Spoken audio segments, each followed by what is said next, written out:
Papunta na kami na magdiwa ngayon, tapos inabot kami ng ulan dito sa may Cantagda pa. Paglagpas ng elementary. Yun, dito kami sa beach ng Magdiwang. Ganda. Boracay din siya. Kaso hindi siya white sand, kundi brown sand. Ang lawak ng buhangin. Si Jean naman.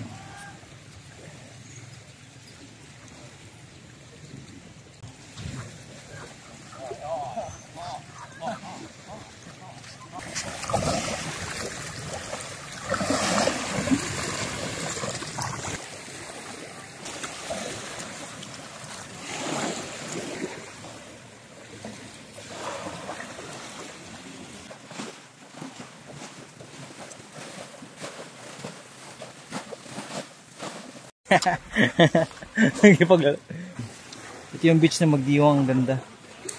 Hindi siya white sand pero buhangin na buhangin talaga siya. Andun sa likod namin si Tito din, maligo din.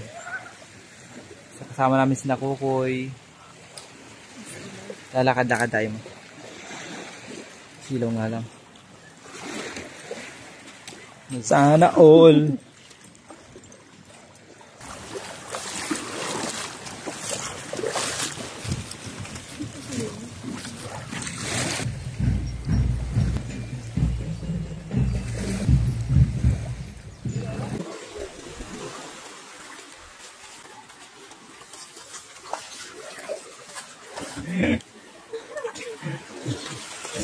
Madali lang pala nun. Opo.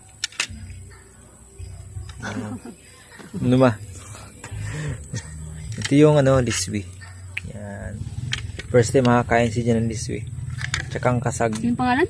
Liswi. Liswi? Oo. Anong lasa ma? Masarap na.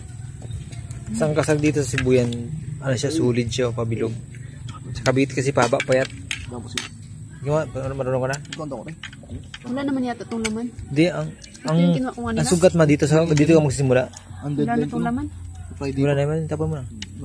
Sarap ng produkto ang tiyo, no? Hindi pa lagyan ng gulay yan.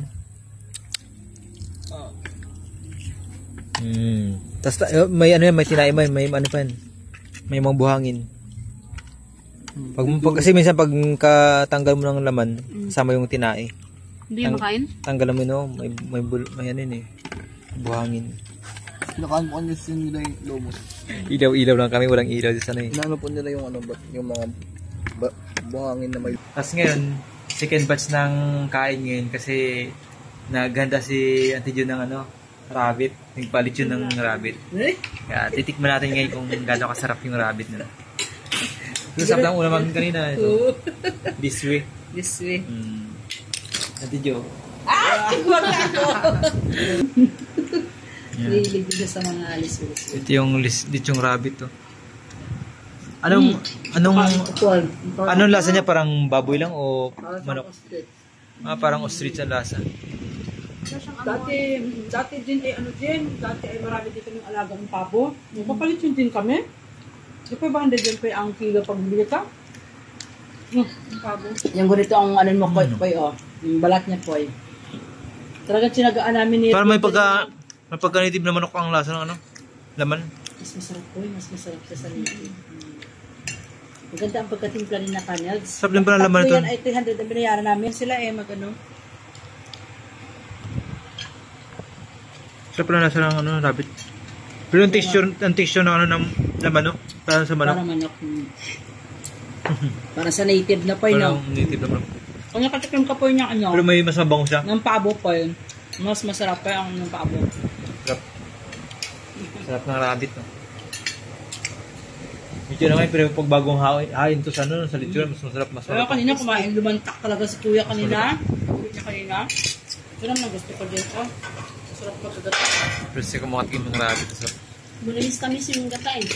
Tuwang-tuwa nga. Lagyan ko ng konting sugar. Yan ang nagawa ko sa lito. So mga, parang matagis siya, may malamis sa lahat na. Sa liswe. Mas masarap, mas Ito maganda sa mahal akong... na sihi. Sweet. Next time po pag maraming pabo ng pato ko po, pag-ulit yung bagataan ko kayo. Dito si Kuya, gusto ni Kuya. Ito ang sabon? Ay, Pato. Yan, dito mo ang video natin, kakain mo lang kami.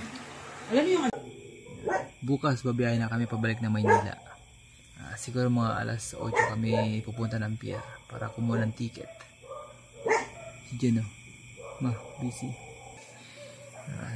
Ulit salamat Uncle Redin tsaka Auntie Jo, tsaka sa mga pinsan ko, kay Ron, kay Kokoy, kay Gingging na talagang na-miss namin yung isa't isa na matagal kami nagkita kasi nagkahiwalay kami nun, talagang maliit pa sila nun. Sina Ron, sina Kokoy, sina Gingging tsaka si Bibay, tumatambay sila sa bahay na maliit pa sila nun, tapos nanghihiram pa sa akin ng cellphone para makapaglaro. Mamimiss namin yung isa't isa kasi matagal-tagal naman ulit kami bago magkita ulit. Siguro mga taon na naman. Baka pagbalik ko rito may mga asawa na sila. Tapos sa Kantagda, salamat din kay Uncle Jardon na nasikaso kami sa yung pangailangan namin sa kuryente tsaka ibang yung si Auntie Pinky yung nagpalinis ng bahay. Kahit burok na yung bahay pero pwede pa naman. Lang. Maraming salamat sa ulitin. Kita-kits bukas sa biyahe papuntang Maynila.